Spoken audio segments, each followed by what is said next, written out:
Hey there, this is Erica from Ever Educating, and this channel is teaching tips, tools, ideas, and resources for college instructors or high school teachers.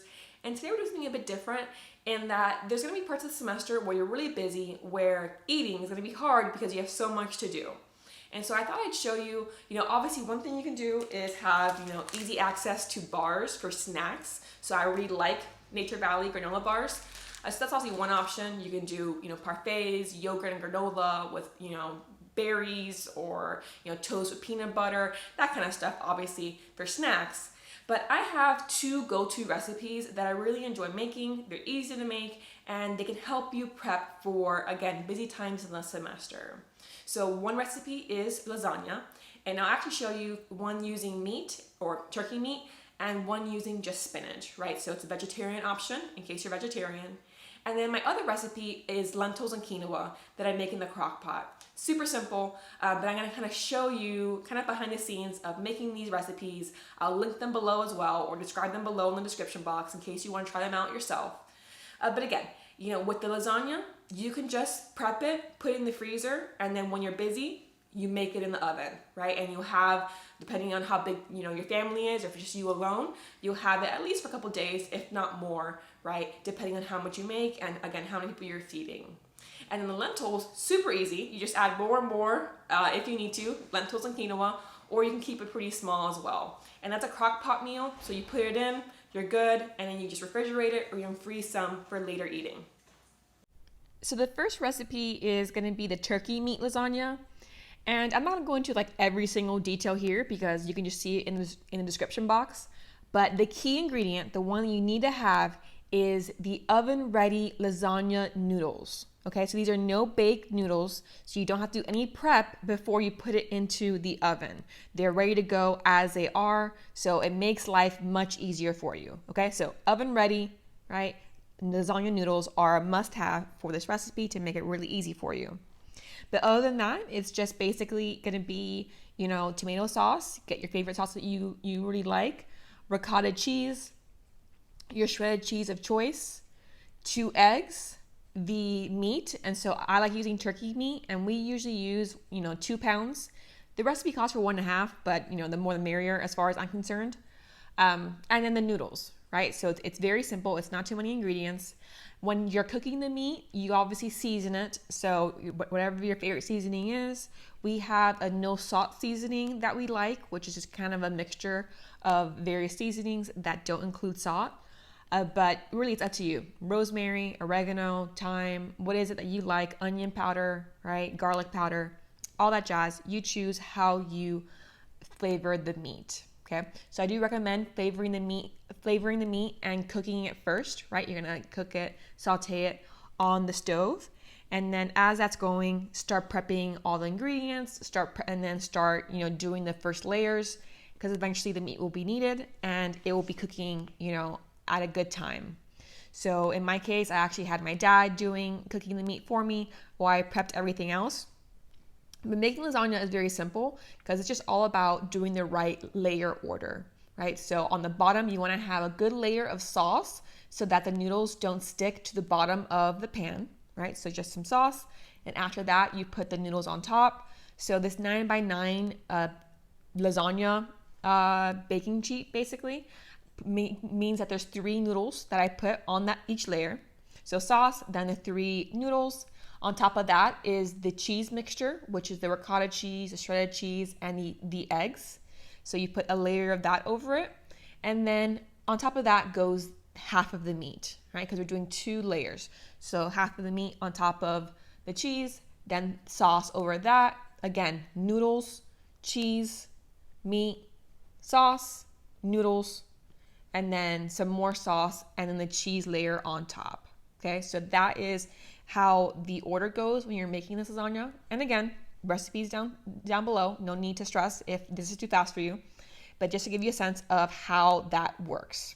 So another recommendation is that you put a baking sheet under the lasagna pan because the lasagna pan can bend a bit because of how heavy the lasagna is. So if you have the baking sheet underneath, it makes sure that it's steady going in and out of the oven.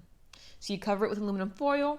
and I make a little tweak on one of the edges so it's easy to kind of to lift up the aluminum foil to check if it's ready.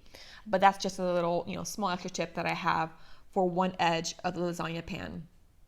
So you put it in the oven, right? Obviously using the right temperature with your oven ready lasagna noodles. So in my case, it's 375 for an hour.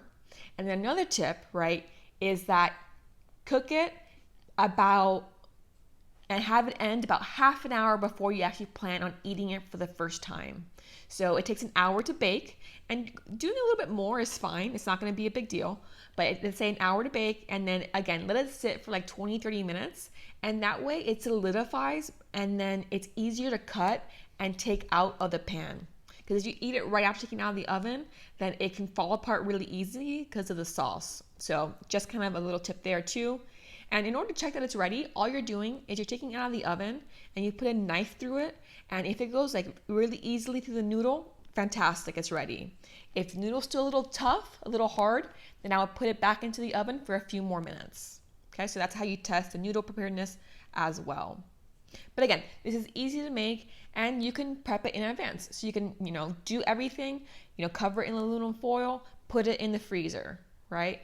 I'm that person who doesn't like freezing things too long, but it can be there for a while, So have it in there, and then when it's ready to go, take it out, put it on the baking sheet, and put it in the oven, right? So just something to keep in mind.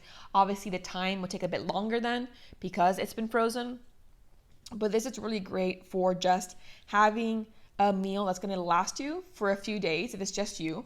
And if it's you and a partner, then it can still last you a few days because it is a big pan. Or you can make more than one at once too. So that's an option as well.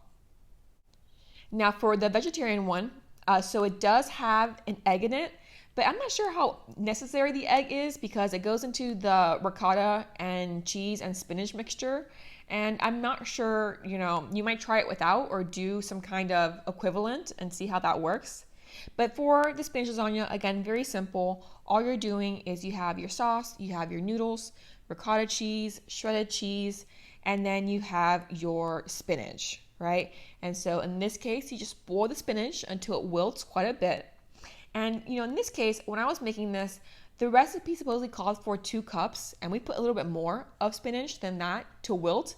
And it was like basically nothing. Like I ended up having to do more because I didn't feel that it was enough spinach in the spinach lasagna.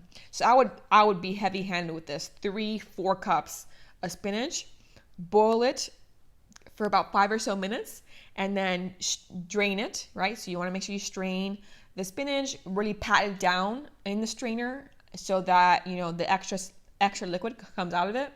And then just chop it up a bit with a knife and fork so it's in little pieces, and you put that mixture right into the ricotta and cheese mixture, right? And so once you do that, what I did, since I used a regular baking pan rather than a lasagna pan, I only did 2 layers. So basically, right, I had the sauce layer and then the noodles, so that's like usual, and then I put all of the cheese and spinach mixture on top of that. Okay, then I did a little light layer of sauce, the noodles, and then a layer of sauce, noodles, and the cheese on top. So there was 2 layers of noodles on top and 1 underneath the cheese. So there's still plenty of noodle in your lasagna, but there wasn't 2 layers of the cheese, just 1 in order to make sure that it fit in that height of that pan. Because that's just a little trick if you just want to use a regular baking pan. Of course, if you're making a huge lasagna, a regular size lasagna, then you can just use the regular lasagna case, the 9x9, right? But if I made a half because we had the full meat one, so that's just a little tip there as well. And so again, put in the oven, bake it for an hour, right? Make sure the noodles are ready by using the knife, and you're ready to go. So those are the 2 different lasagna recipes. And again, I'll link them below. Now the lentils is super easy and super fast, right? Because this is just a crock pot meal. So all you're doing is you're gonna add in as many lentils as you want and as much quinoa as you want. So in this particular recipe, I'm putting in 2 cups of the lentils, so basically a whole bag of lentils, and then 1.5 cups of dry quinoa, okay? So I put it in, I mix it up. Then I put in the seasonings. So this calls for 5 seasonings. I actually only show 4 in a second here, and then I add in the 5th one later. But what seasonings I use are cumin, which is the one that I originally forgot, paprika, chili powder, cayenne pepper, and turmeric. Okay, so obviously this is going to depend on your taste. We don't like spicy food, so we like a slight kick in this, but not a big kick. So it really depends on your own taste. You know, I'll put what the recipe calls for. I find that usually is not enough because of the size of quinoa and lentils that I make. I put in extra, and I put in extra sauce as well to make sure that it stays moist. So, you know, in your case, you're gonna obviously test it yourself. I'll have linked below, you know, what the original recipe calls for, and you can see you need more or less, you know, for your own preference. But all you're doing is you put in that seasoning, and then you put in the broth. So I use chicken broth here because that's what we have on hand, but of course, just use veggie broth to make it completely vegetarian. And so I use the whole box of broth, and then I fill that box completely with water, and I put that in as well into the crock pot. Because again, I've had times where I didn't put in enough liquid, and I really started to burn before I noticed and put in more liquid. So you'd rather be safe than sorry, put in plenty of liquid in there. And so once that's in, obviously give it a mix to make sure it's all mixed together and all of the lentils and quinoa are nicely into the mixture, that the seasoning is gone through the broth and the water mixture and all of that, right? So you have that ready, put it on the top, put it on low, and just let it go, okay? So if you put it on low, then it can be about 6 hours, you know, and it'll be ready. It could be less, right, depending on how soft you like your lentils and quinoa, but let's say around 5 or 6 hours. If you put it on high, then obviously it's faster. And so, but again, in that case, I like doing it sometimes. I start on high and then I move to low later on just to make sure that it's going to be ready in time for dinner, depending on when you put it on. I put it on usually around noon so that it's ready for dinner. But if you're going out, make sure you keep it on low. Don't put it on high when you're out of the house. And when you get back, go ahead and, you know, taste test it, right? Once the quinoa and lentils are already pretty finished, taste it and see, do I need more seasoning? Or wow, do I need like more liquid or something to kind of dilute the spices that you put in? Okay, so, and if you're home, again, do check every once in a while to make sure that there's enough liquid in it so it doesn't burn, right? And put extra liquid if you're gonna go out while cooking it. So those are 2 or 3 recipes that I really enjoy making. They're pretty fast to make and they make huge portions for those busy times in the semester. So if you enjoyed this video, click like and let me know. Subscribe for future content about teaching tips, tools, ideas, and resources.